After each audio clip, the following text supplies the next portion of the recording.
Jamal Thomas, and welcome to the Progressive Soapbox. So, we are at the point in a presidency where we start talking about legacy, and essentially, what's going to be the legacy of Obama? Specifically, talking about economics. So, when Obama took office, and we need to be fair to him, economic crash. We're losing thousands and thousands of jobs a month. The economy was in free fall. I think Bear Stearns went under at that point. That's where he started. So Obama took over in 2009. And the question becomes, what has changed between then and now? Has that change been positive? And what is that change in relation to Trump? So I just mentioned the first part. The economy was in free fall. Currently, the unemployment rate is down to 4.6. And the stock market is through the roof. Now, if you just looked at it at a glance, that looks pretty damn good. And even when you talk to people like, or when you look at the New York Times and many of these other articles, they say, oh, Obama is handing off a strong economy to his successor. But when you look at the numbers, you begin to understand the problem. And you begin to understand how Trump got elected. Because both of those things can't be true. You're not going to have a situation where the economy is doing stellar, and the people look at that and says, yeah, we need a fake billionaire who we didn't trust. Nobody does that. And when you look at the numbers, you get to find out why. So let's start by talking about wages. So going back for the last 40 years, real wages, the amount of expenditures versus the amount of money that people are bringing in, has gone flat. Hasn't barely moved. I think it went up to 16% over the past 40, 50 years. At the same time, top 1% went up 285%. Now, when you look at the reason why for that, you get into several reasons, whether it's automation, whether it's trade deals, being able to ship jobs abroad, etc. But what you find, though, beyond anything else, it's an issue of policy. It's policy. So, in a weird way, when we started looking at what those jobs were, Obama had 80 months of job growth, or 80 months of uninterrupted job growth. I think it was 80 months. Forgive me if it's slightly off. Here's the problem. 95% of the income made from the time Obama took office to now went to the top 1%. This month, Berkeley economics professor Emmanuel Saez put out an update to his estimate of income inequality, and the headline is "Everybody Outraged." 95% of the income gains since 2009 have accrued to the top 1%. This is Business Insider.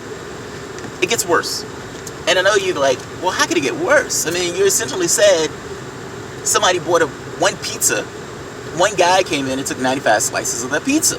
And Obama was the guy who presided over that. It gets worse. So another report was issued recently from Harvard and Princeton professors that showed that 95% of the jobs that were created, of the 10 million jobs that Obama created or presided over creating, were either contract or part-time. Essentially insecure jobs and jobs that didn't necessarily take on the protections. And if we dig into that number of unemployment, that number doesn't even look that good. Because even though it's 4.6, that doesn't really take into account the people who stop looking for work. So if I call you one month and I said, hey, are you looking for work? And you say, yes, I'm looking for work. You're counted against the unemployment number. If you call me back in 2 more months and I'm like, yeah, man, I just give it up. I'm not looking for work anymore. Then you're not counted. You're not included in the numbers.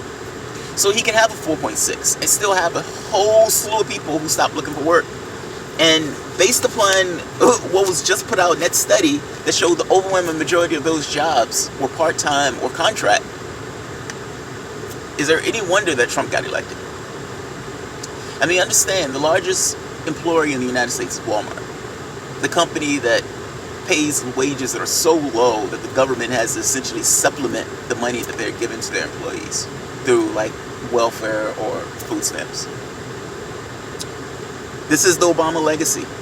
And there is no way to look at this legacy and not see how Trump was elected. There's no way. There's no honest way to look at it and says, oh, 10 million jobs were created. Oh yeah, but 95% of those jobs were essentially insecure jobs. And it gets worse.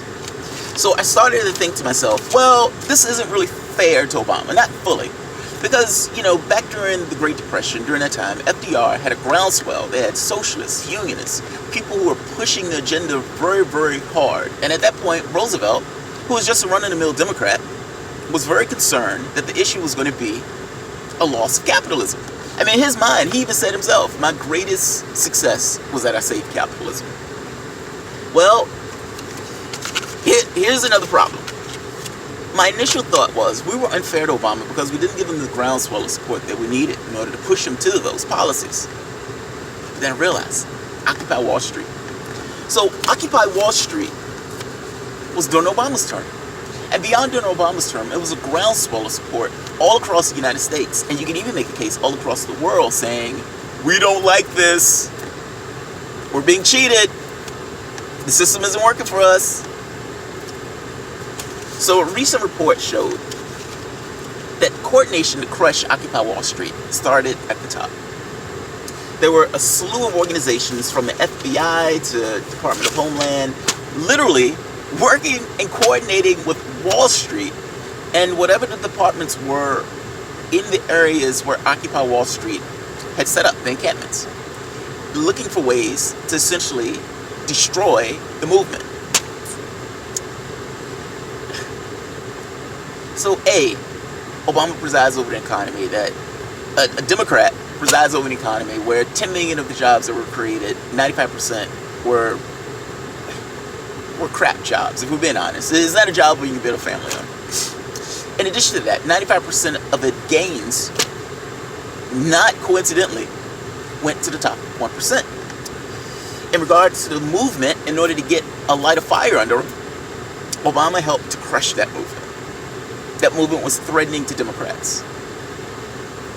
And now that they lost the election, they know an answer. Russia. That's his legacy. I'm sorry. You can have all the Obama apologists in the world that you want. If this was a Republican president, they would be screaming their heads off. But it's not. It's a Democratic president. And this is their track record. You want to know why Hillary lost? That's why Hillary lost. Alright guys, have a good one.